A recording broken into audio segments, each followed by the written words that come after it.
All right, I've had enough. I've been sitting with a lot of anger since I heard the news about Jimmy Kimmel and how ABC, owned by Disney, is being taken off the air uh, because of pressure from government officials. That's the bottom line. That's what it comes down to. Censorship. So much for Congress shall make no law abridging freedom of speech. So much for the First Amendment. It's gotten that bad. We're there. Censorship is real. It exists. And our fundamental freedoms are being eroded every day. And most of us have been sitting by, watching it go, watching it happen, not saying anything, not doing anything about it. And the time for that to change is now. So this is me doing a little bit of my part. All right. So here's the background. After Charlie Kirk was assassinated, and I'm not a fan of Charlie Kirk's. I wasn't a fan of Charlie Kirk's. On the other hand, I didn't know much about him. I didn't really care much about him. But whether you loved him, hated him, whatever, I think it's reasonable for us to agree that an assassination is not something we should condone. It's not something we should applaud or celebrate. And it's not something that we should take lightly any more than this erosion of free speech that I'm here to talk about, right?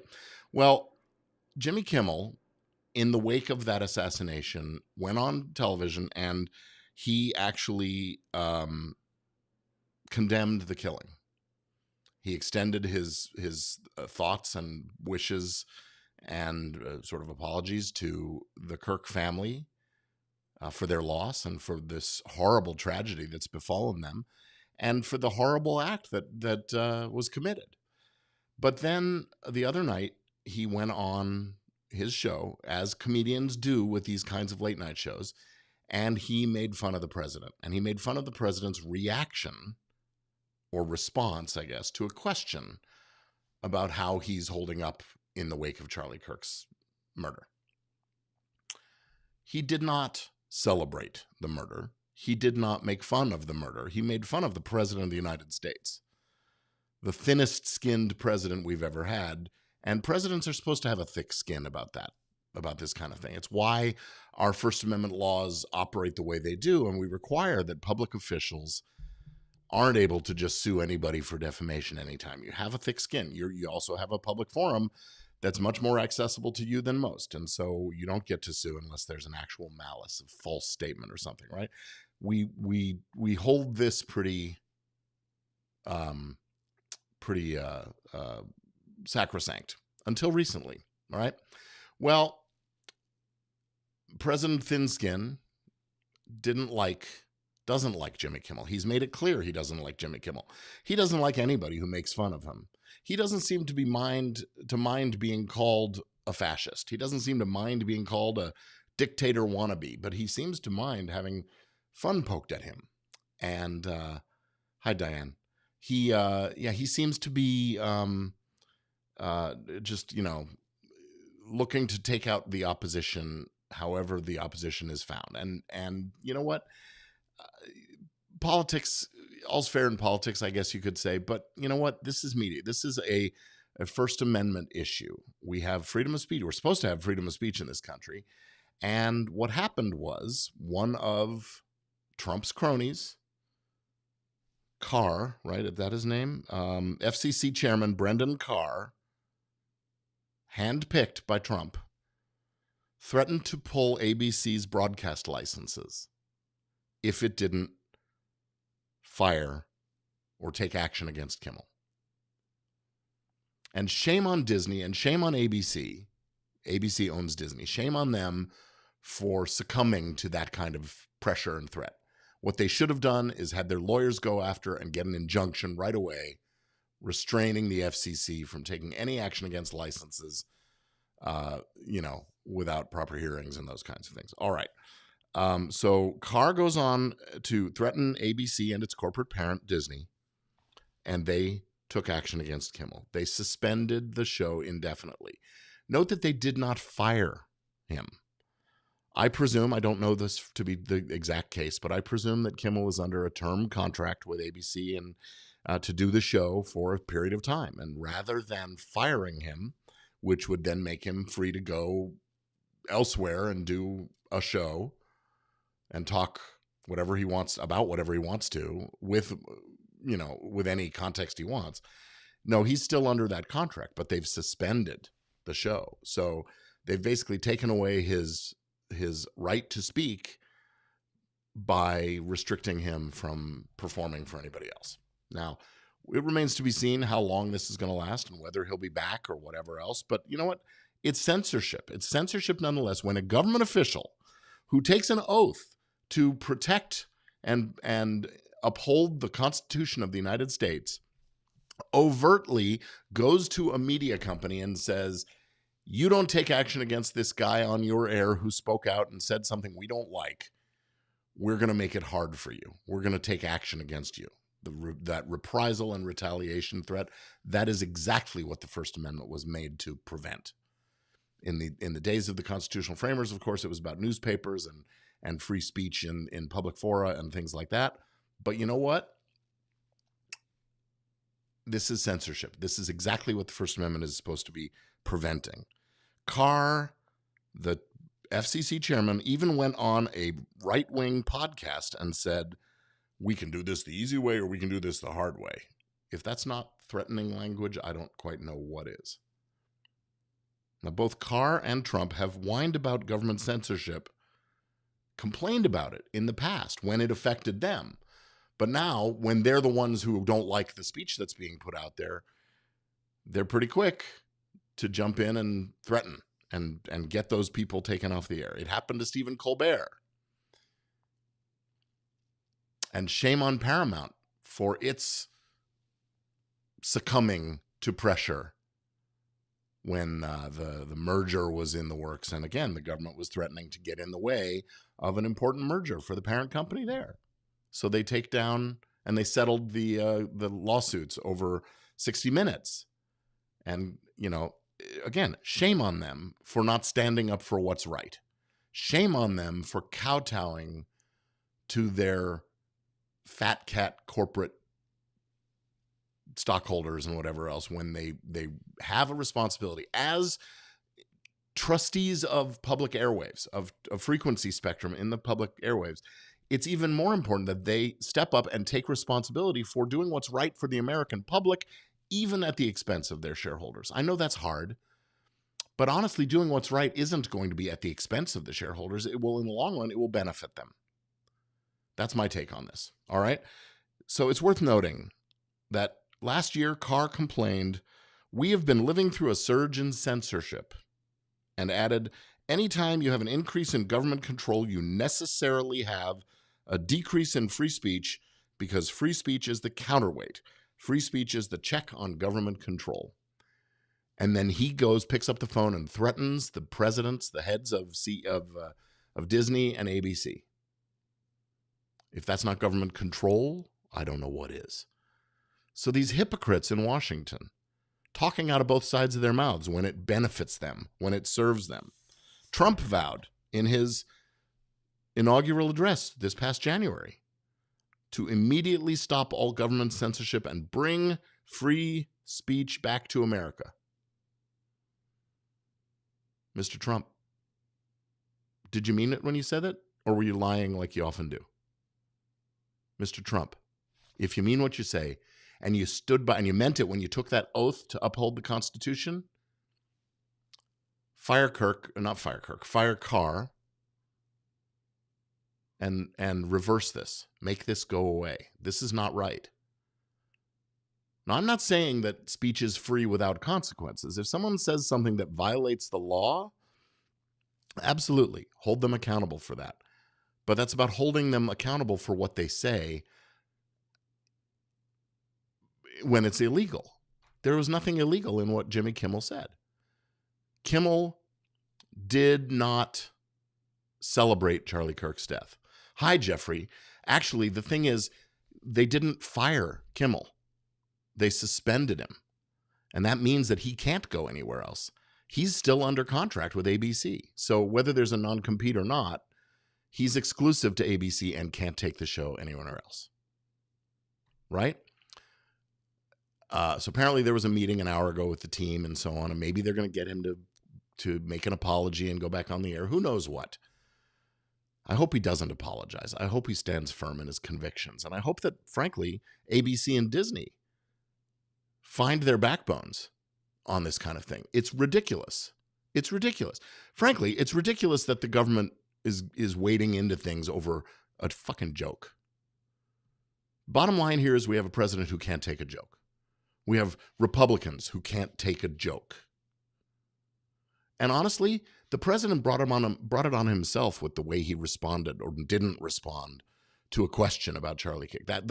What Kimmel did was he ran a clip of Trump responding to a question about how he's doing after Charlie Kirk, allegedly his friend, was killed. And the president, he stands there and says, "I'm fine, and look at this beautiful ballroom we're building," or something along those lines, pointing out the trucks that they're getting ready to build this ballroom. The White House sent out I guess they have a director of religious affairs or some title like that. First of all, what the hell is religion doing inside the White House in that way? Is that not a violation of the Establishment Clause? Also part of the First Amendment, right? So I guess we're throwing out the whole First Amendment, all of the clauses.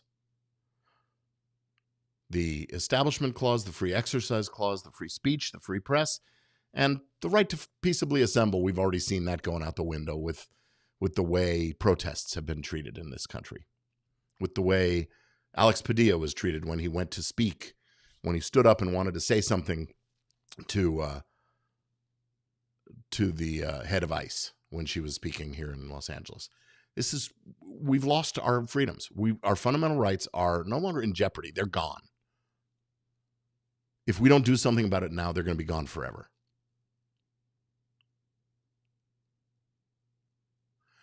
Diane, you're asking, could they get Kimmel on the technicality that he gave false information when he claimed that the shooter was MAGA?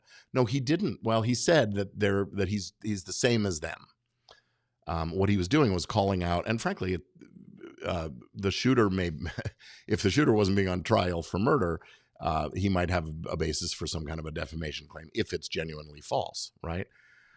This is what the First Amendment, Jimmy Kimmel has a right to go on the air. He has a right to speak up publicly, just like the rest of us do. And the government shouldn't be interfering with that. And yeah, if he did say something that was wrong and hurt someone's reputation, then sue him for defamation, sure. And he's been sued for defamation. These late night folks do get sued, right? That's consequences for your actions. Being muzzled, being deprived of your opportunity to speak, that is not a legitimate consequence. That's what the First Amendment is supposed to be about. And I believe what he said, Diane, is he said that the right wing the MAGA folks have been having to dial back the rhetoric about him being a liberal, a progressive, a democratic violence monger. And instead, it's been discovered that he's more like them. I don't remember his exact words, but you're right. He did call him out as being MAGA, and I think he's actually something further than MAGA in this. And so I don't know. Can you really claim that's false? I don't know. Jody, sick of people saying that when Republicans have made all sorts of made-up claims about the shooter being liberal. Exactly. They're casting so much chum in the water for their followers to chew on and repeat. And it's false. It's blatant lies. Or they just don't know and they're making stuff up. It's horrible.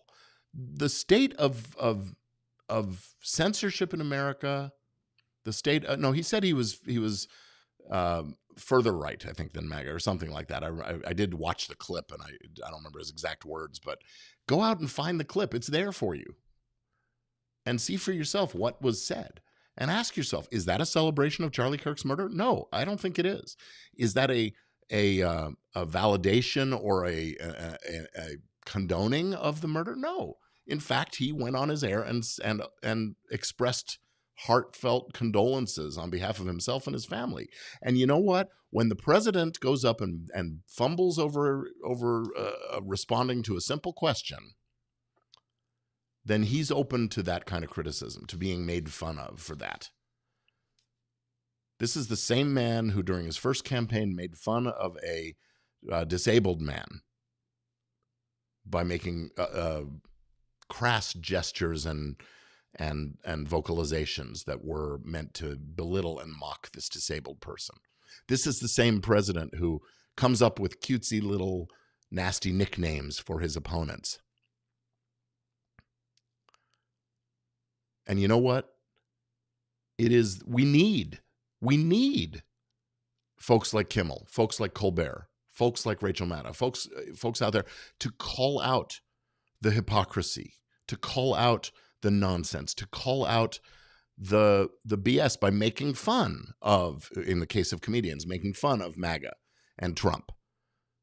That's what the First Amendment's about. That's what free speech is about. That's what an open dialogue about issues needs.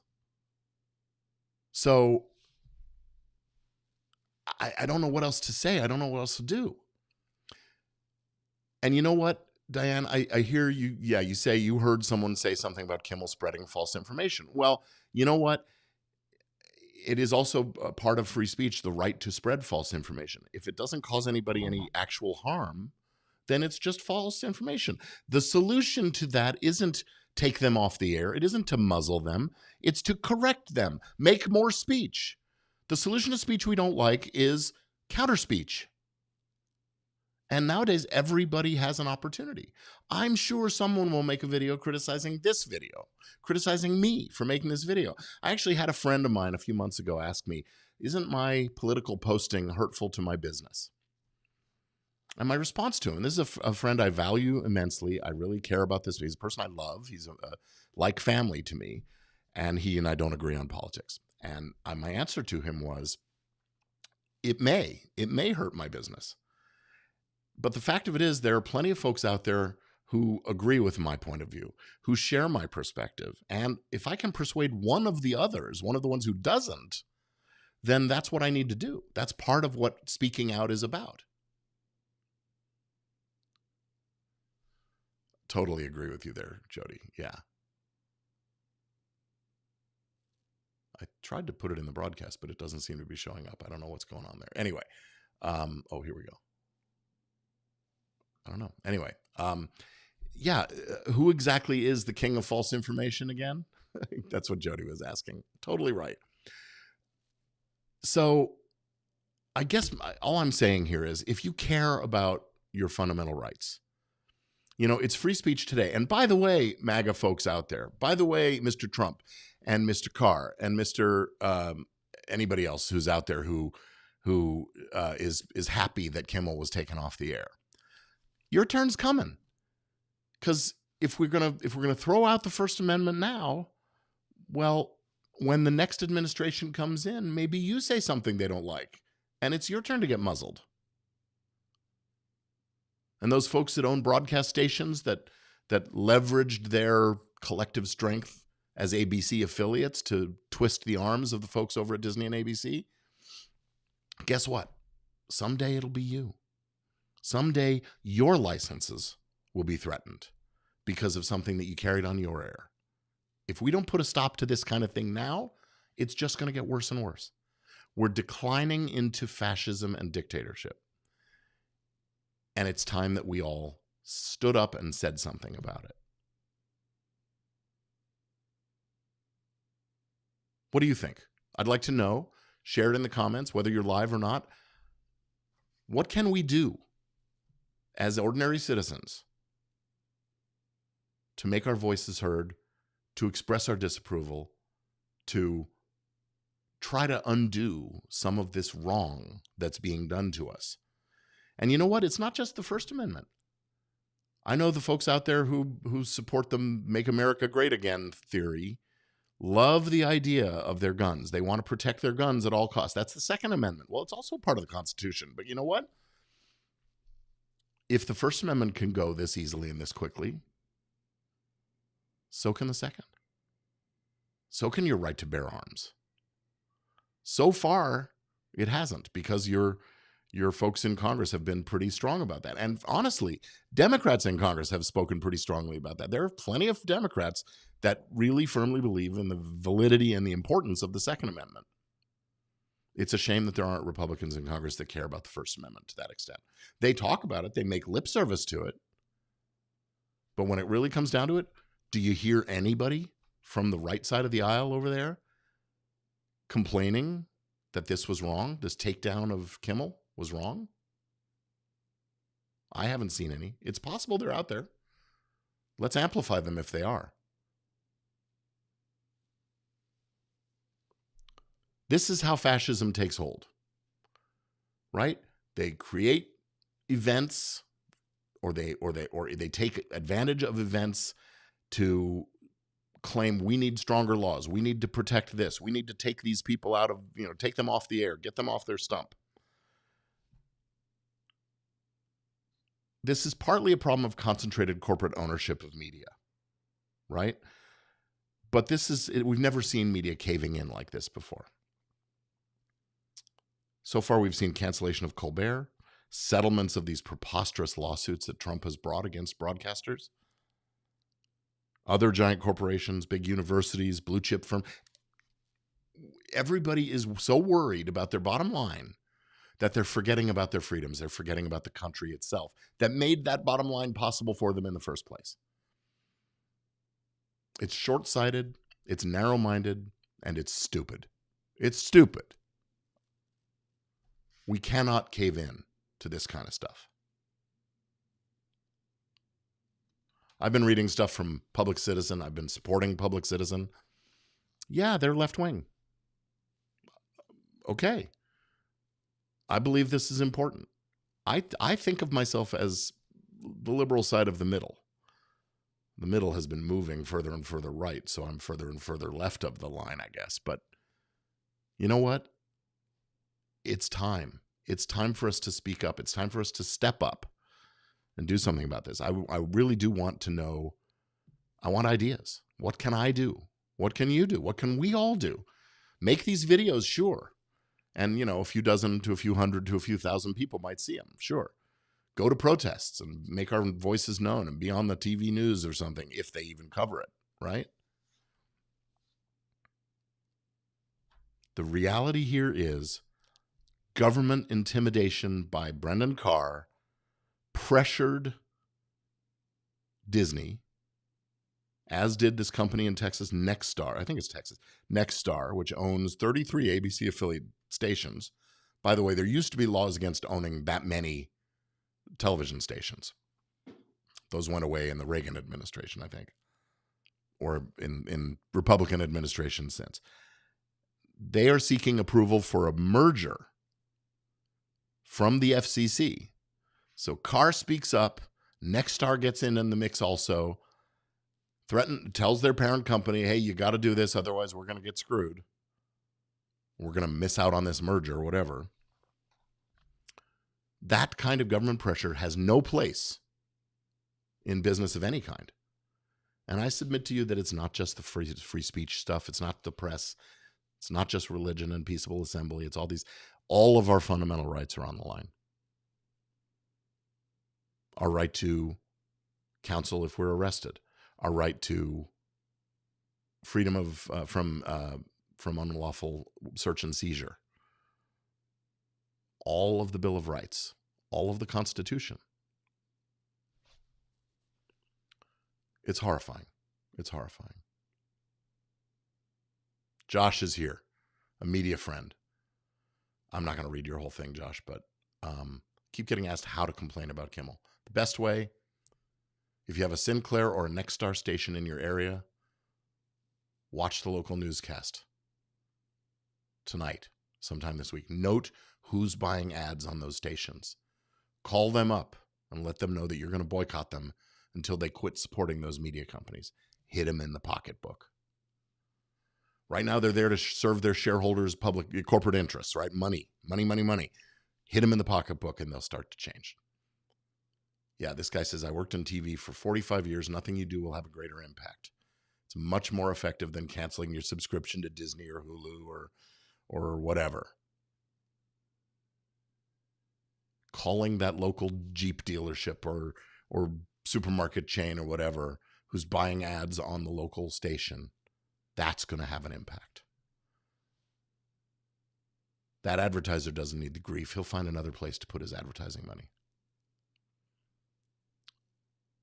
Hit him where it hurts, in the pocketbook. Thank you for that, Josh. You're absolutely right about this.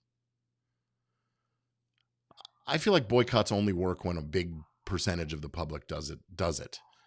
So that's our job, as the rest of us, is get out there and spread the word. Shake it up.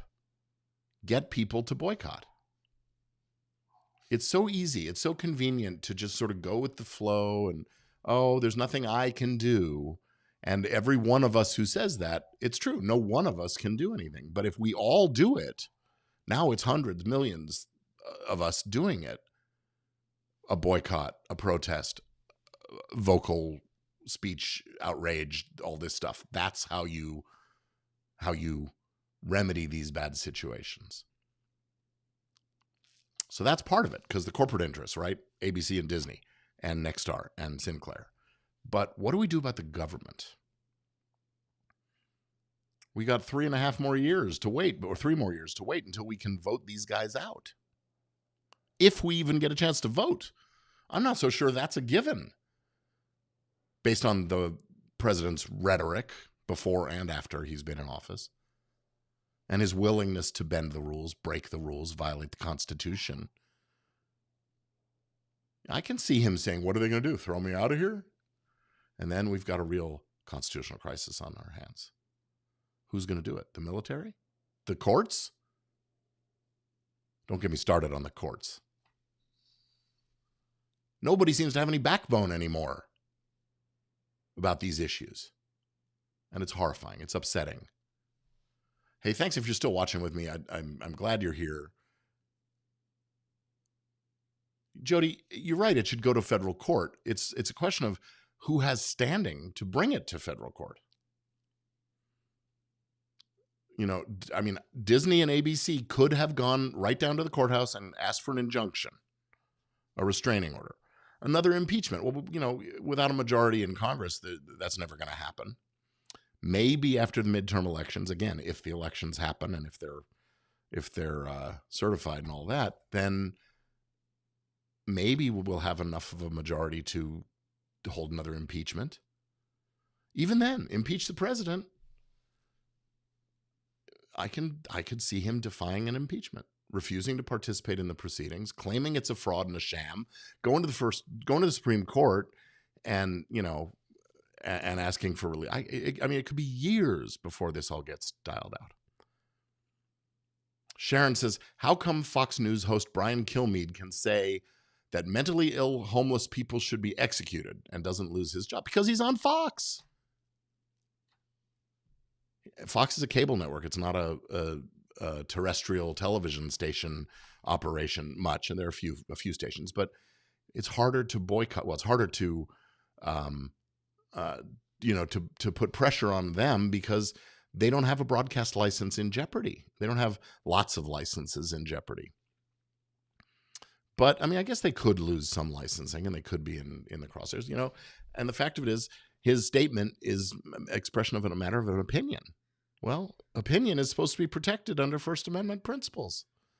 So I find myself celebrating his right to say these hateful things at the same time as I decry Jimmy Kimmel's right to make a joke. It was a frickin' joke. Now, I have friends that work on the Kimmel Show, so I'm not entirely unbiased, and I hope that they come back and they have their jobs are left intact and all that. And if he had said something really, really horrible, horrifying, if he had expressed the kind of support for the assassination that they claim he said, and he didn't. Go look at it. He did not celebrate this assassination. No. What he did was celebrate the stupidity of our president and the way he responded to a question about it. And he celebrated it in the form of humor, in the form of pointing out the ridiculousness, the hypocrisy That's what our commentators are supposed to do. That's what they're supposed to do. They're supposed to shine a light into the darker places of government and of our officials. Emily says Fox News is to journalism as WWE is to wrestling. It's entertainment first. That is totally true. And still, Kimmel is entertainment, and it doesn't purport to be anything other than entertainment. And you know what? The right response, if you don't like what Kimmel said, is turn off the television. Watch something else. Or if you're really upset by what Kimmel said, hey, do a boycott like what Josh was talking about. Call up the advertisers that advertise on the Kimmel show, both local and national ads, and tell them you're going to boycott them because they support the show. We'll see. We'll see what happens. I mean, that's when I say all's fair in love and politics. That's what's fair. We citizens can exert our pressure, economic pressure, to try to get things to change. The government doesn't have any business wading into that. Certainly not the chairman of the FCC calling up a television network and media company and saying, do this or else. Do my bidding or else. No. The president shouldn't have that ability. The chairman of the FCC shouldn't have that ability. They swear oaths to uphold the Constitution. Well, the Constitution says free speech, freedom of the press, freedom of religion, freedom to assemble and protest. That's just one of the amendments in the Constitution. Let's not even get started on all men are created equal and the equal rights things and the 14th Amendment and anti-discrimination. I mean, there's so much, and it's all being thrown out the window in the name of make America great again. Well, America was plenty great before this president came on the scene. America was plenty great because of that Constitution. You may like Trump and his policies. That's great. Get ready, because when it's your turn, these rights and protections that we're talking about may not still be there for you. And you may hate Trump. I don't care how you stand on him and the MAGA movement and other movements like it. I really, it shouldn't matter what your politics are. This comes down to individual fundamental freedoms and our beliefs that they matter. If you don't think they matter, then fine. Shut up and go away. If you do think they matter, do something about it.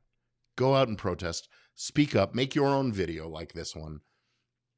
And do what Josh was suggesting, the boycotts. I think that's going to be the answer. I think that's going to at least be part of an answer. And if you have other ideas, I'd love to know. Sharon says, so it's okay for Kilmeade to share what he did because it's a First Amendment thing and it wasn't a joke. Can't what he said but be taken by some as a cause they should undertake by them killing the homeless? Yeah, it could be seen as a call to action to kill homeless. Now, that wrongful action wouldn't be made any more right because he said it. And frankly, the fact that he said it, I don't think it rises to the level of incitement. Right? Incitement can be punished. But in order to be an incitement, it has to be a statement made when there's an imminent unlawful action about to be taken that sort of promotes and encourages that. I don't know, kind of like what happened on January 6th, 2021, excuse me. Let's march down there and show them who's boss, right? Or whatever that statement was. That was as near incitement as we see. I don't know if it was or not. That's for a jury to decide. He was never actually charged with that, so I don't know. That's the problem. Sharon, yes, it's apparently okay for Kilmeade to say what he wants because he's on Fox and because he's covered by the First Amendment, but it's not okay for Kimmel or Colbert to crack a joke. And who are they coming for next? Fallon? Who else is out there in late night these days?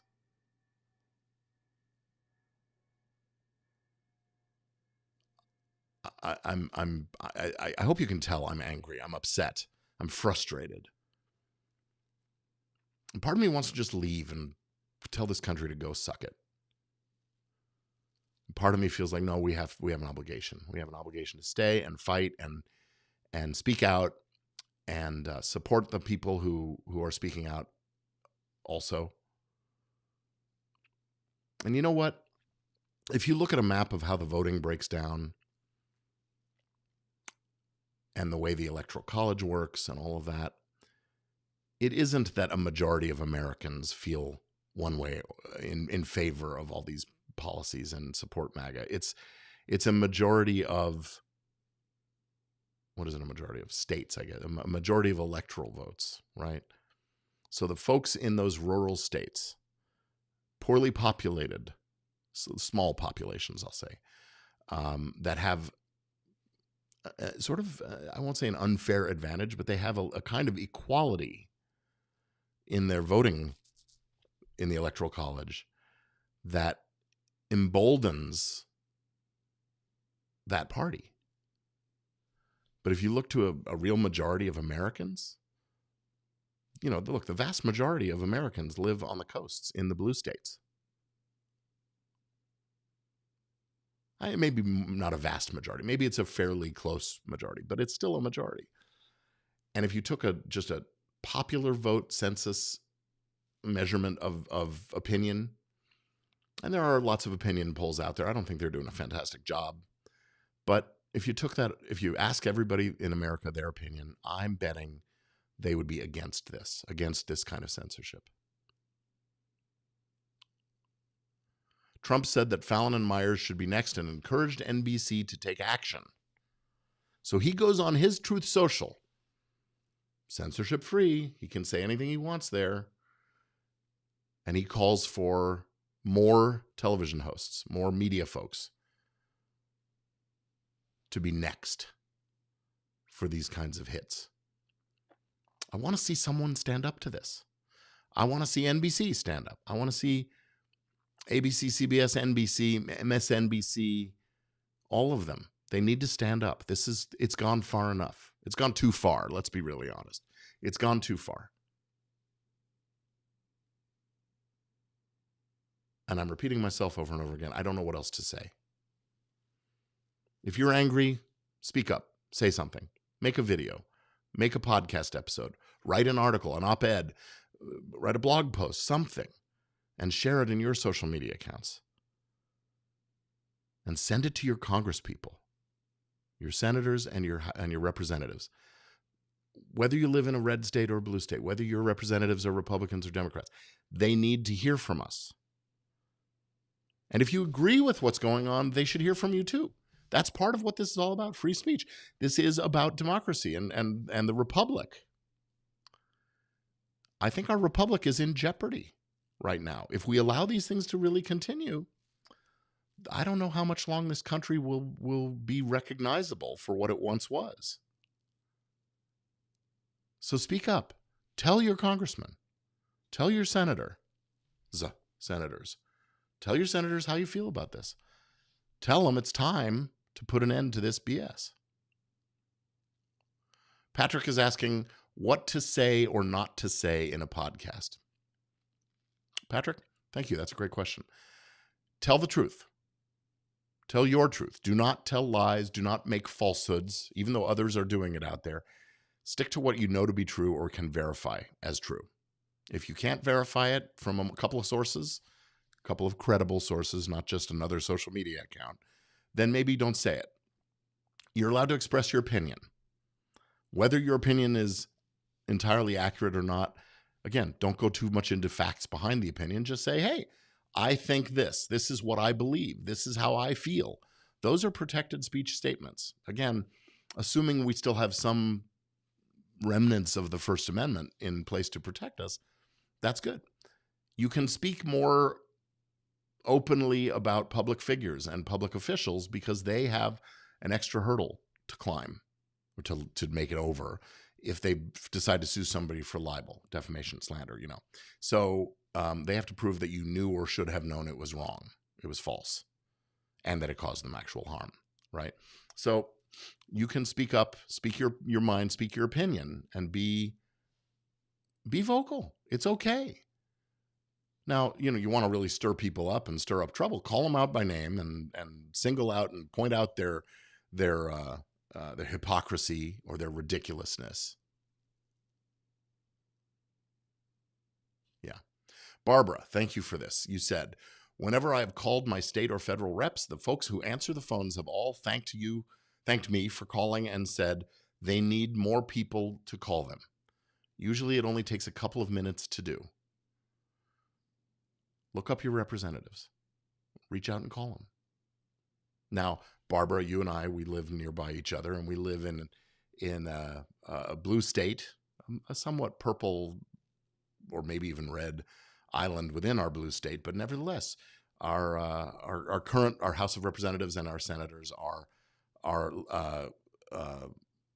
Democrats. So it makes sense that they would thank you for calling with this opinions. And I think that honestly, the congresspeople will take it seriously, even if they're Republican Congress.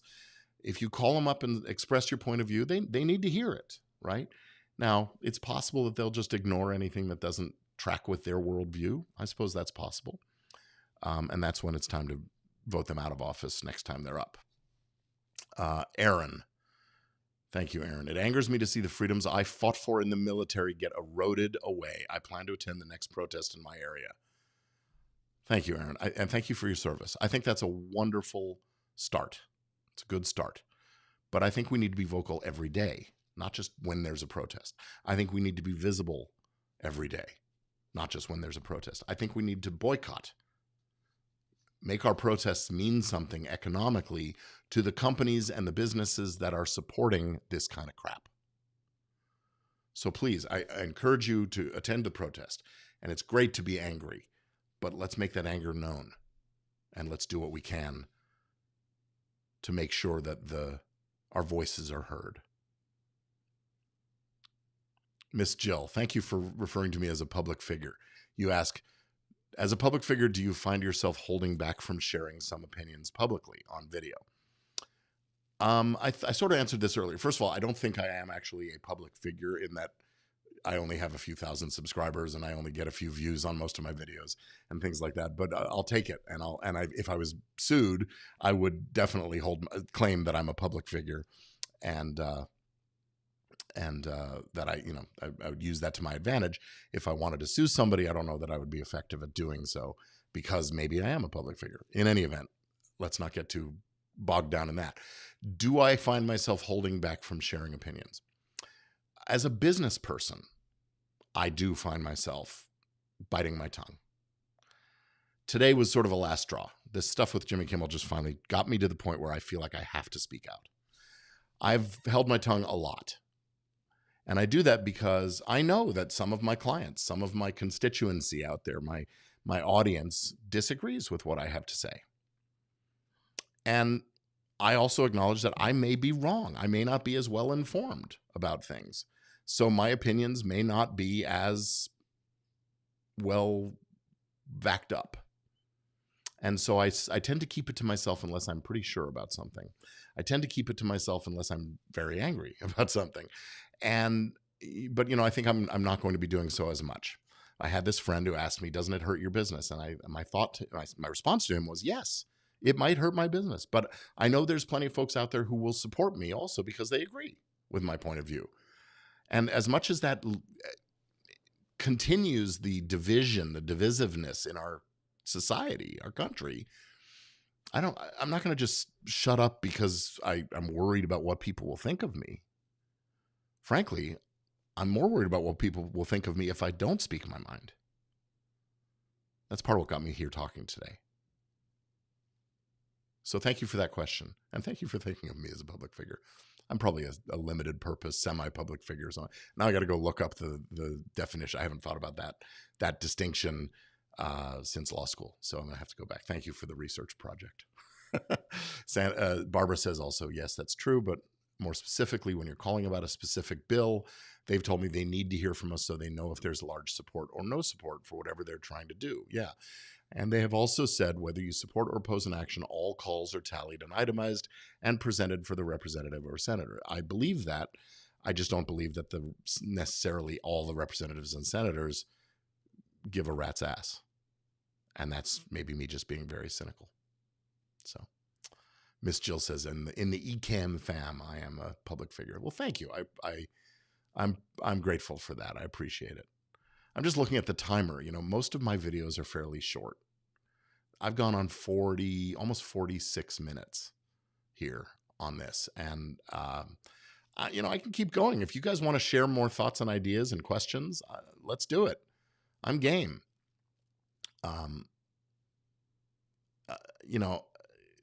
If you've got ideas about how to protest, or if you know which companies to boycott, to call and boycott, drop it in the comments. Let's get something going here.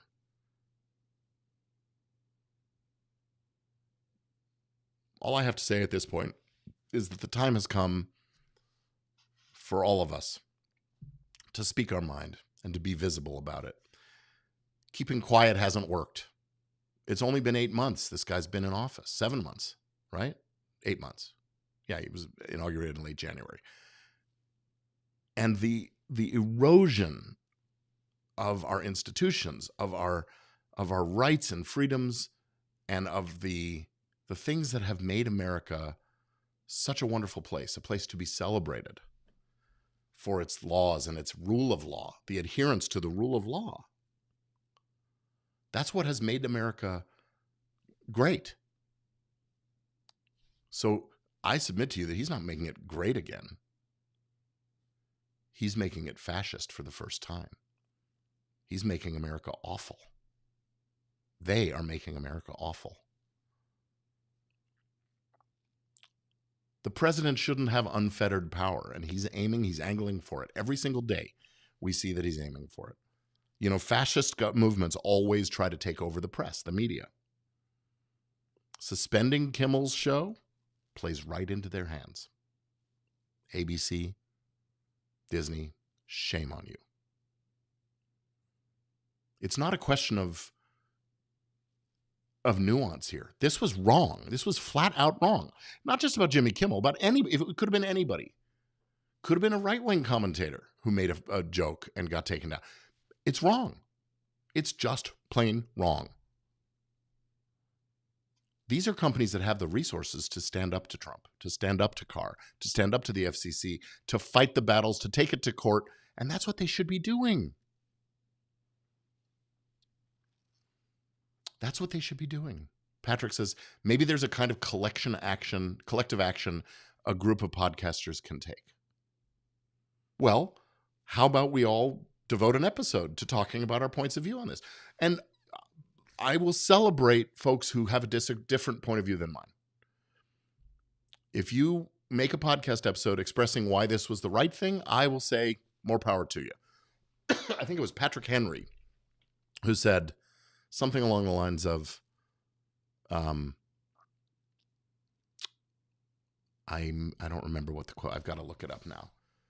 But it was essentially, I may not like the words that come out of his mouth. I may not like what he says, but I will defend to the death his right to say them.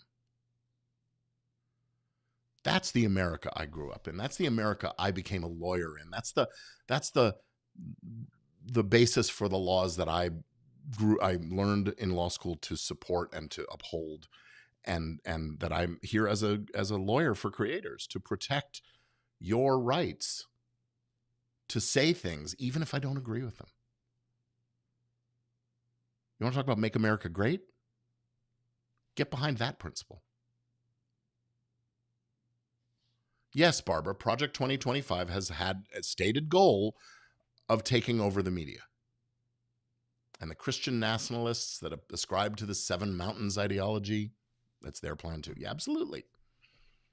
Because they know once you've got the media, you can regulate people's thought. You can marginalize the dissenters.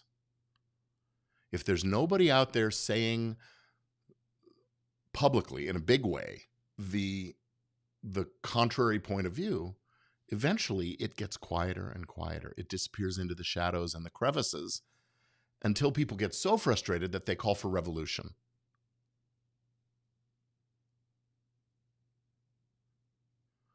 Dissent is the essence of democracy. The right to dissent, the right to disagree, the right to speak out publicly, the right to express the other point of view, any other point of view than the one that the supreme leader has in mind. Yeah, the U.S. used to take action against monopolies, but now media monopolies seem to be fine and dandy. Okay, Barbara, I will give you that. I will also say that the media monopolies that you're talking about didn't come to be in the Republican administrations. This has been 50 years of movement in the direction of media consolidation. And, I mean, honestly, it started with the, more like 40 years ago, I guess, in the Republican administration of Ronald Reagan, when the FCC abolished what was called the Fairness Doctrine, that required some balance and fairness in the presentation of things. And there was a whole process where stations would have to go out and do some investigation into what the community felt and present the opposing points of view and things like that. That's gone. That's been gone since, I think, 1987. So that was under Republicans, but it wasn't reinstated when Democrats came back into power. And a lot of the consolidation actually happened under Democratic administrations. So we can't lay the blame solely at the feet of the Republicans now and the Republicans for the past half century. There are the establishment overall has been responsible for some of this. And a lot of the encroachment into our rights, that mostly has happened in this last administration, to be really honest. And since I know a little bit about this, the reason that the government gave for eliminating the Fairness Doctrine was, now we've got this thing called cable, and we've got these new things coming in called satellites, direct broadcast satellites, the direct TV and those kind of things.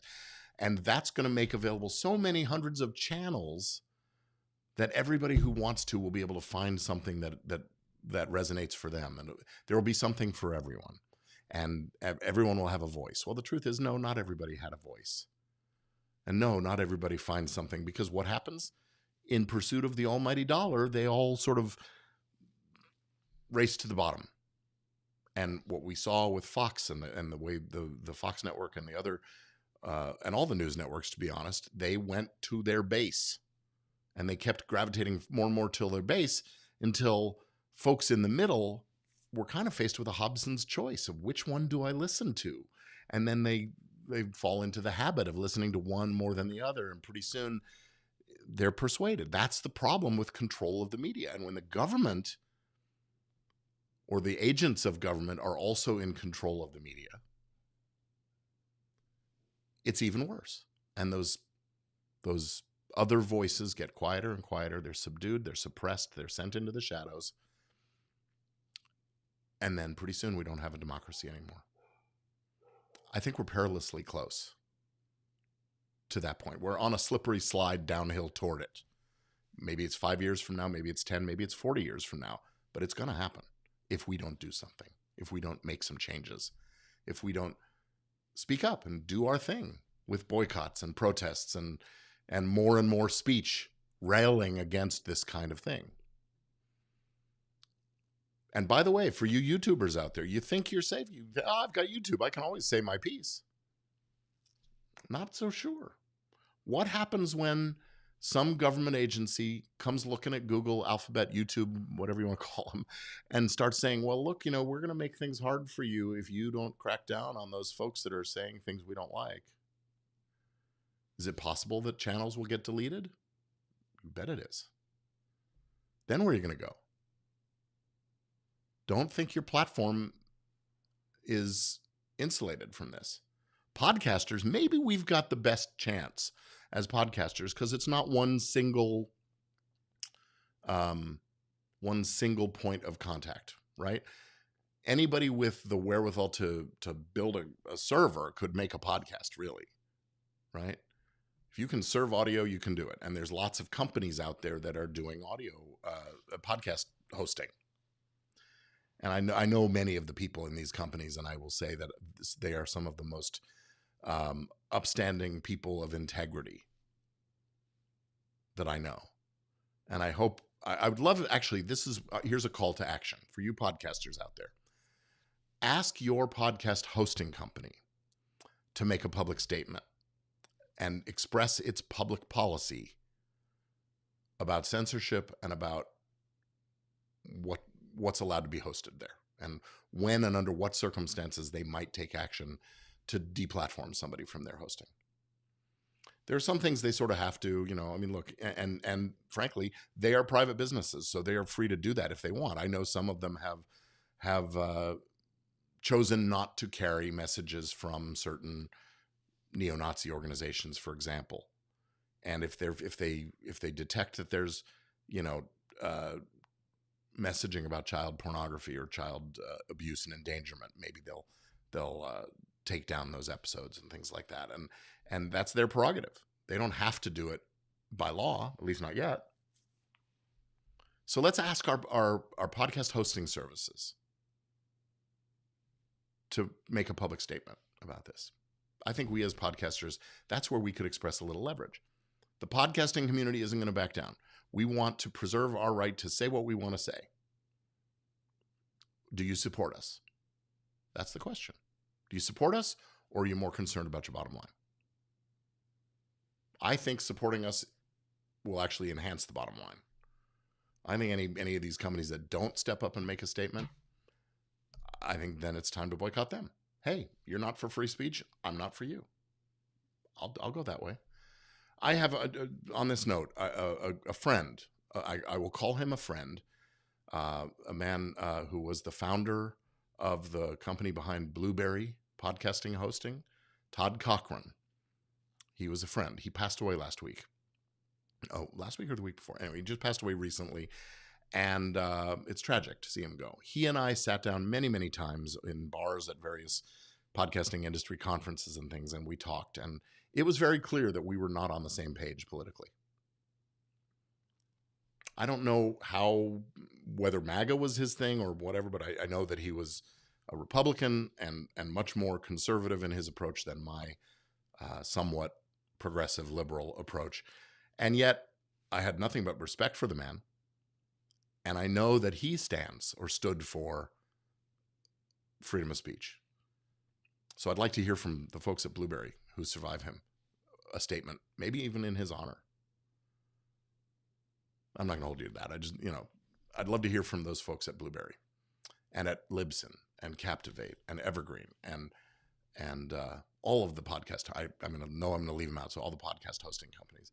And you know what? I'd love to hear from Spotify. And I'd love to hear from iHeart and Amazon. What's your stance on free speech? What's your stance? And then we'll hold them to it if they do cave in to pressure.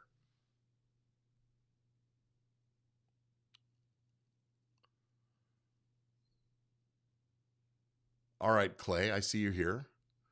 All I see is the right picking up the playbook that the left has used for the past decade or so. Really? Really? Show me an example, Clay. I'm going to invite you to show me an example or two of where someone on television was fired or canceled or suspended because they made a joke about a Democratic president.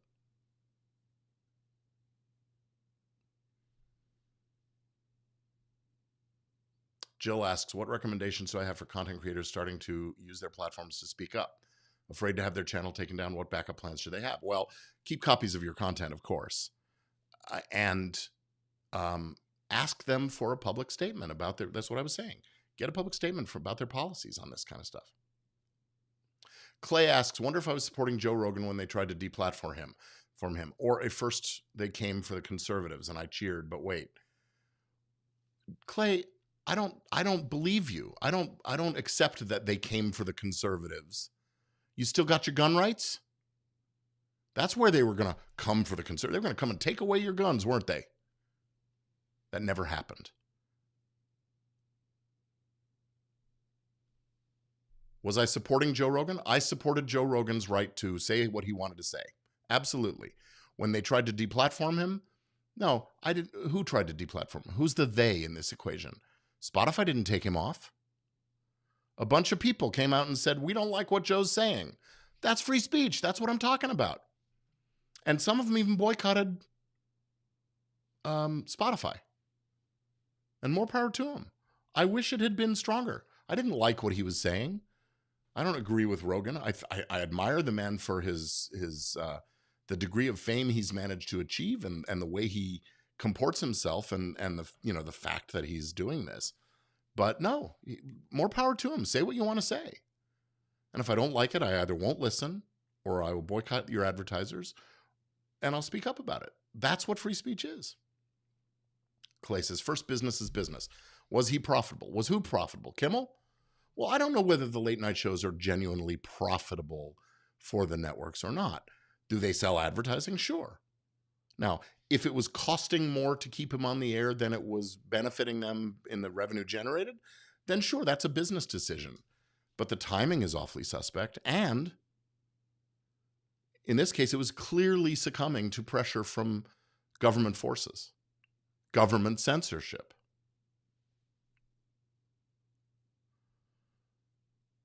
And profitability is an interesting game when it comes to television, especially because some of it is they have to fill the time, right? And they've got to keep their they have to keep their viewership up so that their advertisers get views. And it's not all just about that show, but it's also about the show before it and after it. People are tuning in to watch the last few minutes of the nightly news on the ABC station because they know Kimmel's up next or whatever it is. And they stick around after Kimmel. If they're not going to sleep and turning off the TV, they're more likely to stay on the channel they're on than they are to go to another channel. And so there's more to it than that. Randall says, Gordon, you know better than this. Freedom of speech is not a license to say whatever you want and face no consequences in the private sector.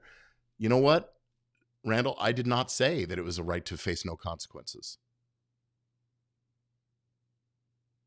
In fact, I said the exact opposite. There are consequences. Those consequences shouldn't come from the government. Congress shall make no law, and by extension, the other branches of government shall not enforce laws or create rules that abridge a person's freedom of speech. Sure, if Kimmel broke the law, then throw him out.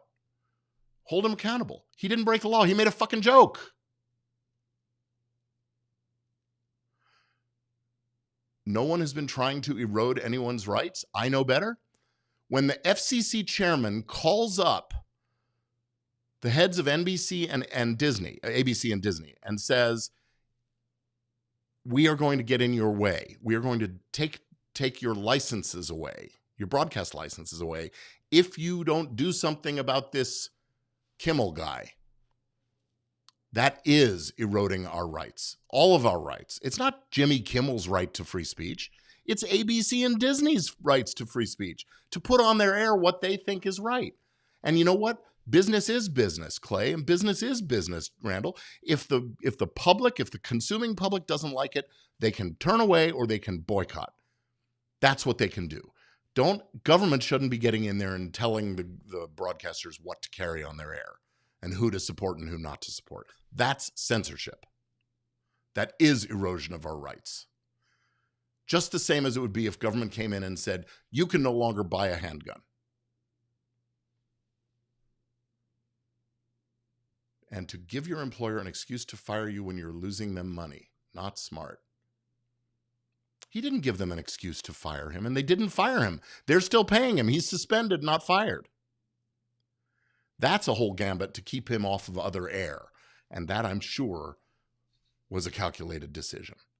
Fire him, he can go over onto some other network, or he can go launch his own show.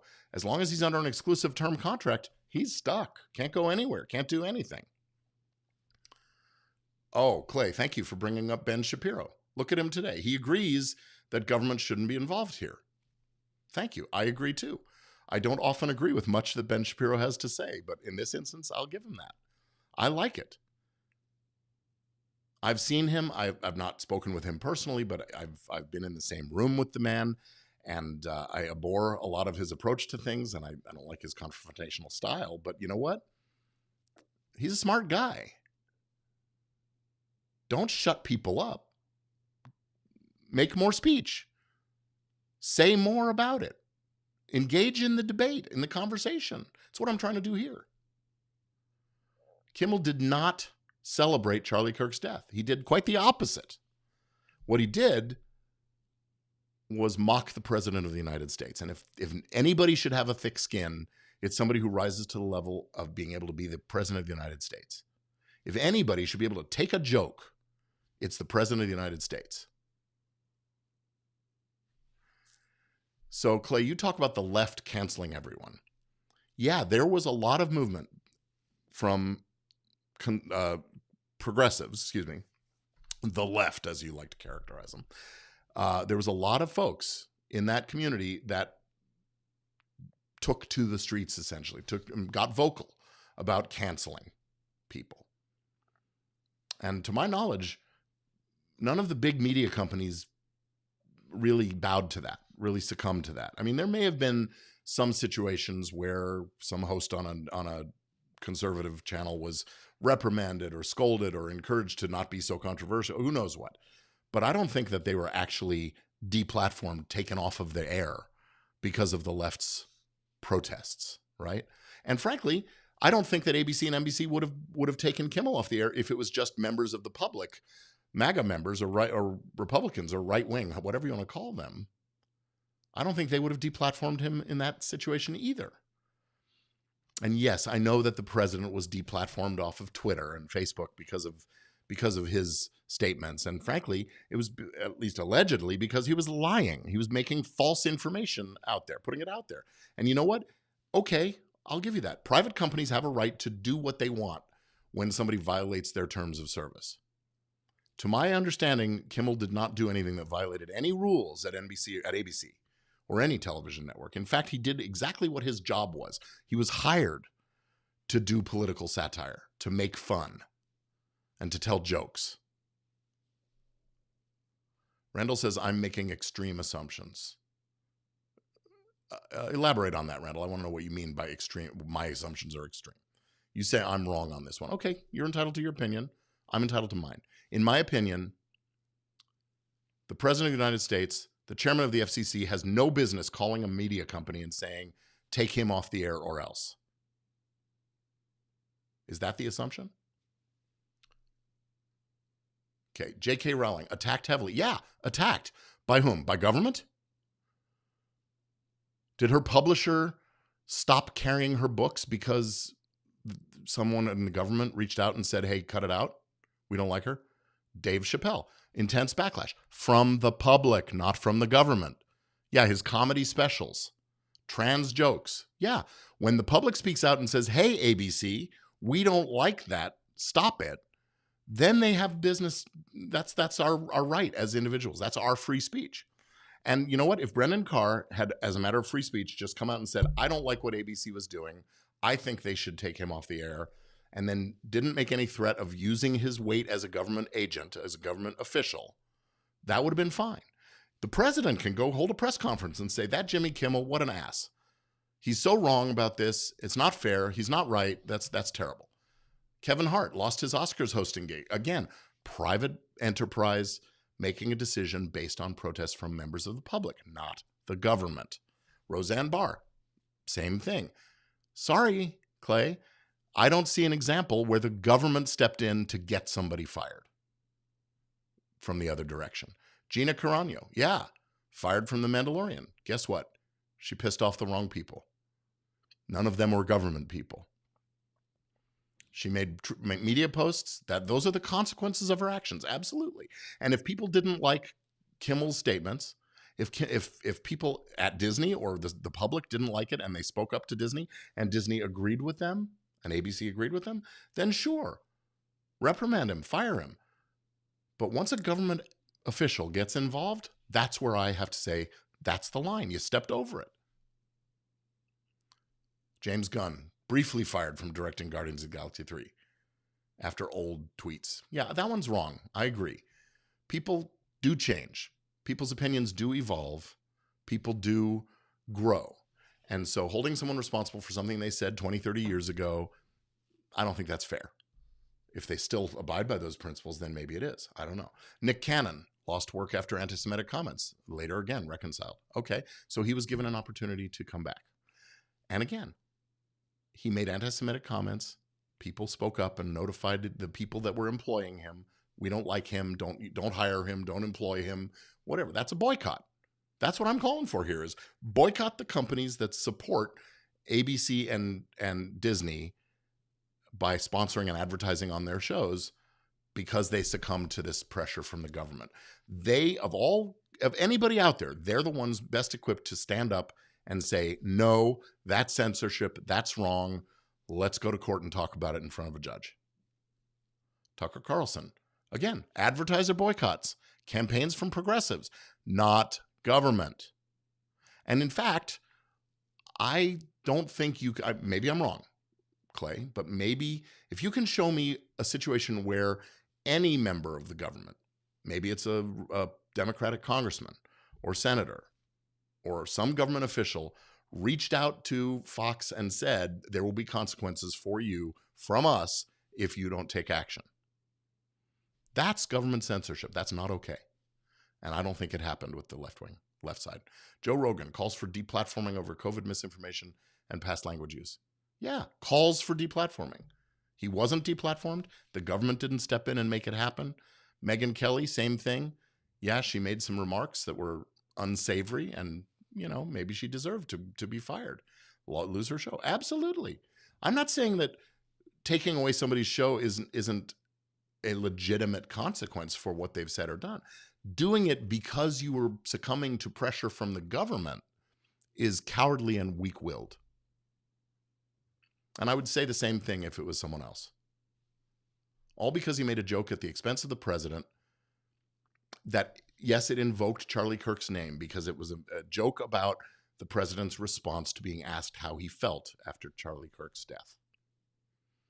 But if you go back and you look, the night after Charlie Kirk was killed, Kimmel went on the air and decried that act as a horrible, horrific act and expressed his condolences. He didn't celebrate that death, and that's what everybody's saying happened. Jordan Peterson protested and deplatformed at events for his stance. Again, you're citing all these cases, all these scenarios, none of which involves a government official.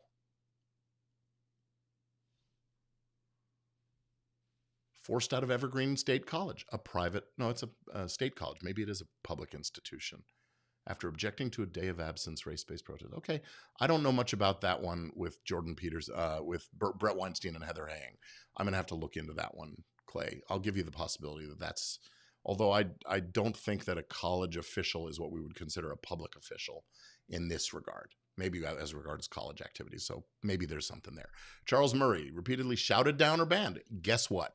Shouting down is free speech. Even a ban is free speech when it's a response by a private entity or any entity in response to public protest. Yeah, they have a right to react accordingly. Government shouldn't be stimulating that reaction. Lawrence Summers. Okay, you got it. I think you've been reaching into the AI the annals of AI to find these examples. Maybe you've just got a laundry list of them on hand. I don't know.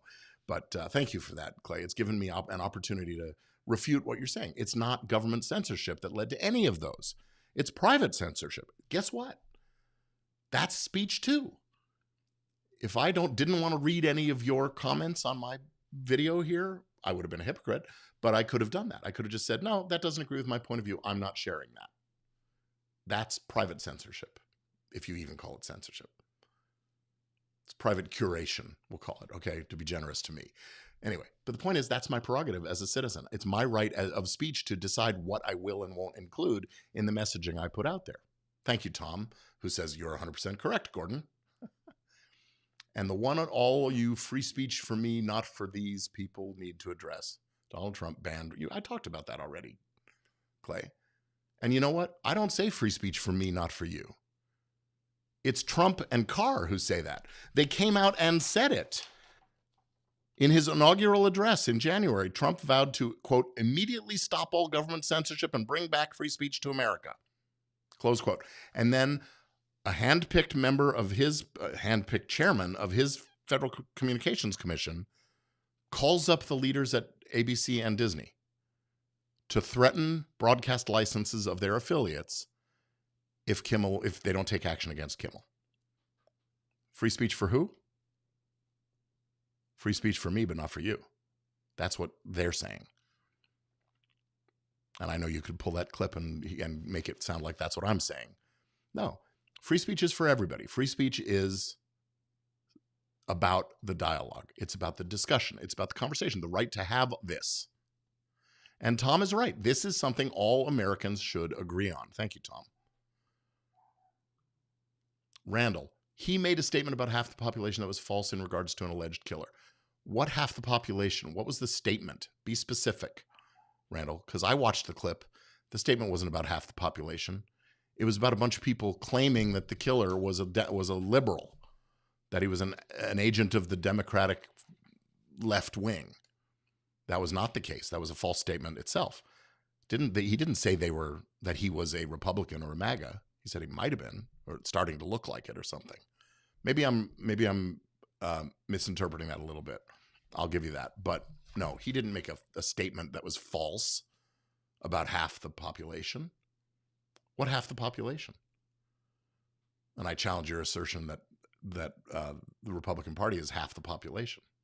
I don't think it is. Anything but the norm. Thank you for that super sticker you gave. Hippo character waves his hand in front of the neck with an awkward look on his face to signal that the player's done. Okay. Conservatives don't like seeing the FCC involved or even commenting the way they did. Inappropriate. You agree? Okay. Thank you, Clay. I'm glad that we can agree on this. And yet what happened was wrong. Is wrong. Until it's remedied, I will continue to say it is wrong. I'm in a difficult place because the left has been censoring people for about a decade. When did Bill Clinton or Barack Obama or Joe Biden censor someone? When was there censorship?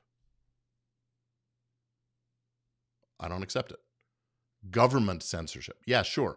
People censor each other. Look, and the right isn't immune from this either. The right has been doing it too. Randall, what was the lie? Quote it. Evidence available on request. Send me an email, Clay. I'd love to see it. How do I square this with what I'm saying, and where was my outrage when it happened? Donald Trump banned from Twitter, Facebook. I wasn't outraged. I thought that as a private company, Twitter and Facebook and other platforms were within their rights to do what they did because it wasn't government. The First Amendment doesn't say nobody shall abridge free speech. It says government, Congress shall make no law. You know this, Clay. Come on. Private censorship, fair game. That's what boycotts are all about. That's what economic censorship is about. That's all of this. And if ABC wanted to fire Kimmel, or wanted to suspend him or whatever, they certainly could do it. I'm complaining that they did it succumbing to government pressure. I don't think that they violated his rights, and at least not his free speech rights. I think they violated their own principles by caving in to government threats. Censorship doesn't have to be a law that bans something or that makes it, what's the word I'm looking for? Or that renders something untenable. It just has to be the threat.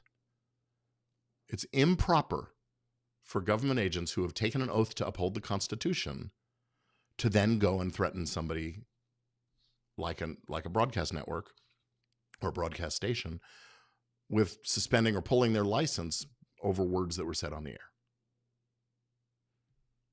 Certainly not if there wasn't, I mean, look, profanity and obscenity is another area, and we've seen cases where there have been fines levied against network stations for, the quote wardrobe malfunction at the Super Bowl a few years ago, and when Cher got up on stage during an award ceremony and uttered, I think it was the F word, or Bono did it also, I believe, and the broadcaster wasn't fast enough to mute the vocalization.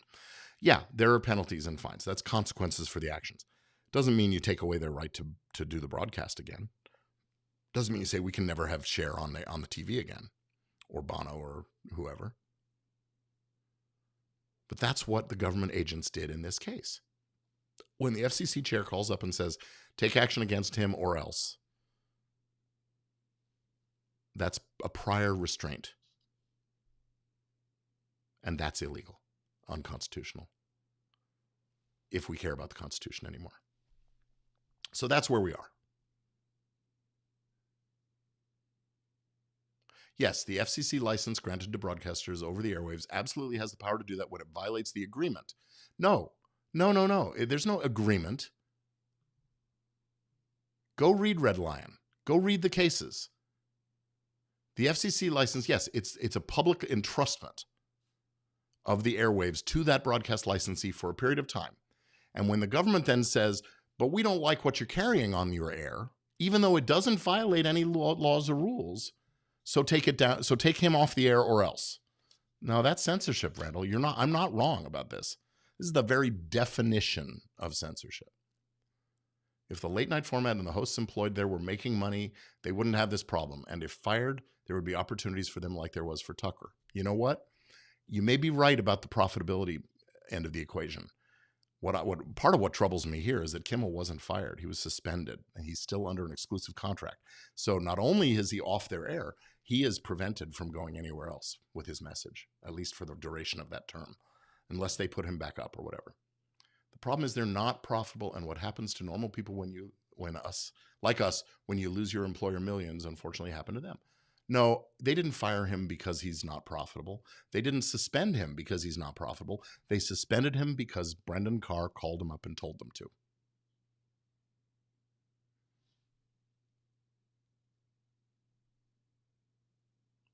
Yes, Missouri versus Biden, a right-wing federal judge ruled that the administration, I'm not going to take it back. A federal judge, I don't know who was appointed by or anything, ruled that the administration likely violated the First Amendment by pressuring social media companies to remove or suppress posts about COVID-19 and elections. Okay. You got me, Clay. You got me. Yes, the government did reach out to Facebook and Twitter and say, this false information is bad. It shouldn't be out there. Do something about it. You're right. And it likely did violate the First Amendment. Did it lead? Is that what led to deplatforming of Trump and off of Twitter and Facebook? I don't think so. And frankly, if it did, then I would blame Twitter and Facebook for succumbing to that kind of pressure as well. I'm not saying that it was right that they pressured them. And the judge upheld that. The judge agreed. Internal Twitter communications revealed the government agencies, including the White House and CDC, flagged posts for moderation or removal. Okay. Is that not a form of speech? Is the government not allowed to say anything about it? Did the government threaten Twitter? Oh, we're going to come after you for antitrust if you don't do something about this? I think it is the government's business to call up and say, hey, we don't like this. We need to do something about this. I think when it rises to the level of, and look, if the chairman of the FCC had just come out and said, we don't like the way Kimmel treats the president, then, Kimmel would have gone on the air the next night and said, oh, poor baby, whatever. And that would have been fine. And they might have even persuaded ABC or NBC to, or whoever to take some kind of action or to make a public statement. Who knows? Facebook Files 2023. House Judiciary Committee showed Biden administration officials pressed Facebook to suppress, press them. Did they threaten? Maybe there were threats. I don't know.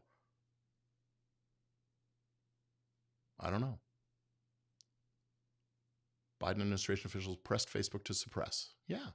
Misinformation and jokes about vaccines. Okay. Well, is misinformation lawfully protected? If it's presented as fact? If it causes some kind of harm? I mean, we can get into an argument about whether or not there's some basis for government to step in under strict scrutiny, right? It sounds like they didn't do it. And you know what? I abhor that too. I think it's horrible. Government shouldn't be stepping in these situations. It wasn't nearly as visible to me when it happened, partly because it wasn't somebody being thrown off the air, right? Yeah, deplatforming Trump, that was a bad look. I'll give you that. Surgeon General's office direct requests to social media companies to remove users and posts deemed COVID misinformation. Direct requests. Was there a threat carried by it? I don't know. You may be right. Okay, Clay. You're really good at the research. You're really good at pulling it up from ChatGPT or wherever you're getting it. Maybe you do have a database of this stuff. Okay.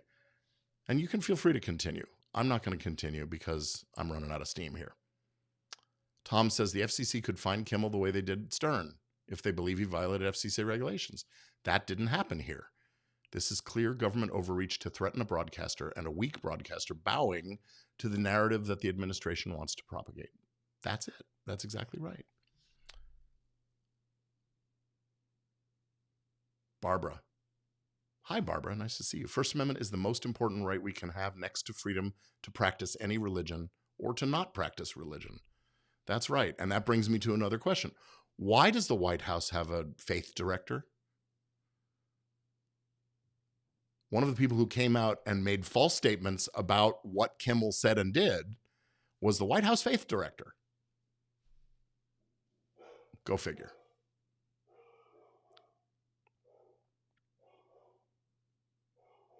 And Barbara, you're right. Yeah. And Clay has proven the point very well that there was censorship from the left during COVID. Okay. I'll take it. I mean, I didn't see it that way at the time. I didn't see it as censorship so much as exerting some influence. And look, it's a gray area. There's boundaries on these things, I suppose. Maybe not. So the government, yeah, I agree. The government should stay out of it. Don't get involved in wading into what people can say and can't say, or who they can put on and not put on their air. Tom, yeah, freedom of religion is in the First Amendment too, among other things, right? It's the freedom of free exercise of religion, the establishment of religion, and that's where I think that having a White House faith director might be a little questionable in the eyes of isn't that promoting a particular religion or the fact religion at all? Maybe, look, there may be a valid basis for that. I'm not going to get too far down that path. But free exercise, establishment, speech, press, and the right of people peaceably to assemble and petition the government for redress of grievances. Well, guess what? I'm exercising that last one right now. The speech one and the redress. I'm asking government officials to stop messing with media. You don't like what's said, say something in counterpoint. That's the answer. That's the solution. That's what free speech is all about. And Barbara, it's not an assumption. It's not an assumption. They've admitted that it was pressure from the government, the FCC chair.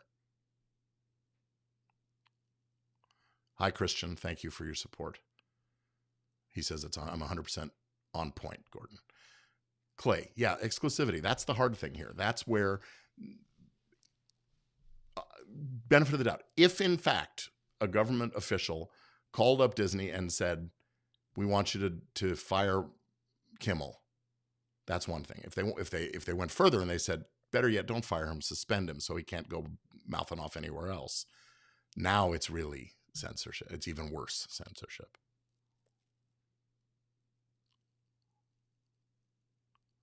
Okay, Barbara, I'm not going to get into the vaccine debate and the COVID debate. I don't know about these trials with Aaron Siri, but I'll have to look it up. Yeah.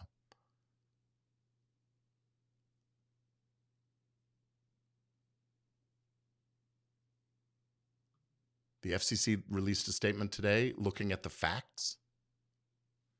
I'll have to go look for that. Misinformation they censored was true facts posted by U.S. citizens.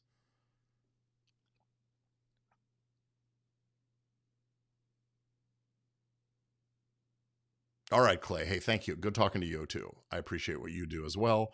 You keep me honest. It's not always fun and comfortable for me, but thank you. Charlie Kirk would have loved the exchange. There was respect and learning on both sides. Agreed. Agreed. That's all I'm saying. That's what I want. Let's keep the freedom to have these conversations.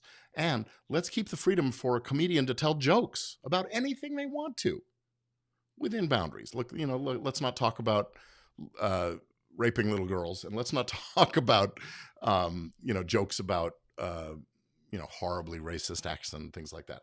By the way, speaking of racist acts, another subject entirely, but did you see that there were 2 lynchings in Mississippi this week? Media's barely covered it, but apparently 2 different people in different places found hanging from trees. Black people. All right. Well, I've been talking now for, my goodness, an hour and a half, and I think that's plenty. So I'm going to sign off and say thank you for everybody who's been here and joined me in the conversation. Whether we agree or don't agree, I will fight to the death for your right to say what's on your mind and to express your point of view. That's what free speech is about. Thanks for being here. And hey, if you agree with me and you want to go boycott, go boycott. Go find out. Write to your congresspeople. Okay. Oh, Barbara's correcting me. I don't think they were lynchings and one was Caucasian. Is that right? Okay. Well, I'm misinformed. Still, even if it was a Caucasian, it's horrible. Even if they weren't, quote, lynchings, it's horrible. Hanging somebody from a tree is not an act of a sane person, and it's not a peaceful act. All right, Barbara. Hey, thank you for, I wouldn't call this a podcast, but I appreciate your support, and I appreciate your checking in and watching. Regards to Robert, and to all of you and your families, I wish you a wonderful evening. And as we get into the weekend, I hope that maybe we can have a quiet, peaceful weekend, and we can all just enjoy each other and ourselves, and get ourselves pointed in a direction that's a little more positive. So go on out and do your part, speak your mind, say what you need to your representatives, either side, whichever point of view you have, share it. The more they know, the more they can do for us. And I'll see you again sometime soon. Thanks for being here.